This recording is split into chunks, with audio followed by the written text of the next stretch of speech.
First, OpenAI introduced a new model upgrade called GPT-5.4. And the most important feature in this release is something OpenAI calls native computer use mode. With this capability, GPT 5.4 can directly operate software on a computer instead of simply responding with text. For example, GPT 5.4 can open Microsoft Excel, analyze large financial spreadsheets, generate formulas, build pivot tables, and automatically produce charts. The same model can also operate Google Sheets, organize data, run calculations, and prepare financial summaries. This effectively turns GPT 5.4 into a digital analyst, capable of performing tasks that normally take hours of manual spreadsheet work. Alongside this model update, OpenAI also launched a new developer product called the OpenAI Codex Windows App.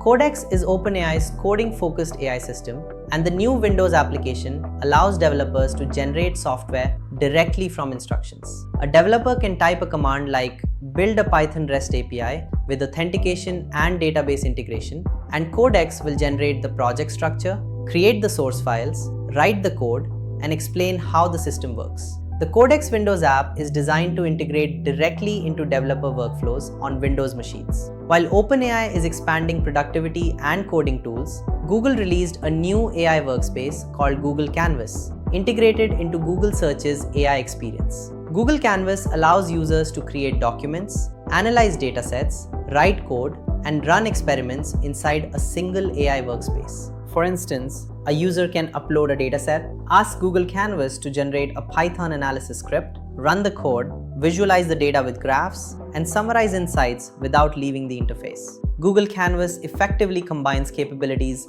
similar to Google Docs, a coding environment, and an AI assistant into one platform. In the creative AI space, Luma AI launched a new system called Luma Creative Agents, powered by Luma's unified intelligence model. These agents are designed to generate multiple types of content within a single workflow. A creator can request a short cinematic story, and Luma Creative Agents will automatically write the script, generate visuals, produce voice narration, and assemble the final video. Instead of switching between different AI tools for writing, image generation, and video editing, Luma Creative Agents complete the entire creative pipeline automatically. Another important release came from Anthropic, the company behind the Claude AI models. Anthropic launched a research platform called the AI Job Impact Tracker.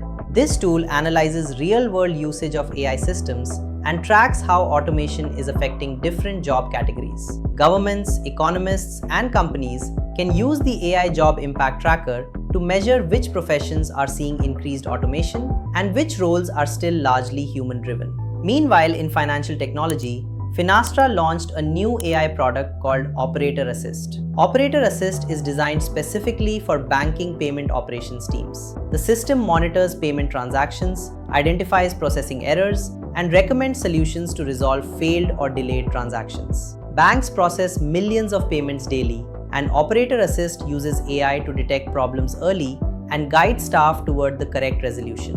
Across these announcements from OpenAI, Google, Luma AI, Anthropic, and Finastra, a clear pattern is emerging. Artificial intelligence is rapidly moving beyond simple chat interfaces. Tools like GPT 5.4 Computer Use Mode, OpenAI Codex Windows App, Google Canvas, Luma Creative Agents, Anthropic AI Job Impact Tracker, and Finastra Operator Assist show that AI systems are increasingly being designed to execute complete workflows rather than simply answer questions. And based on the speed of these launches, the next wave of AI innovation will likely focus on even more capable AI systems that can operate software, analyze complex data, and automate entire professional tasks from start to finish.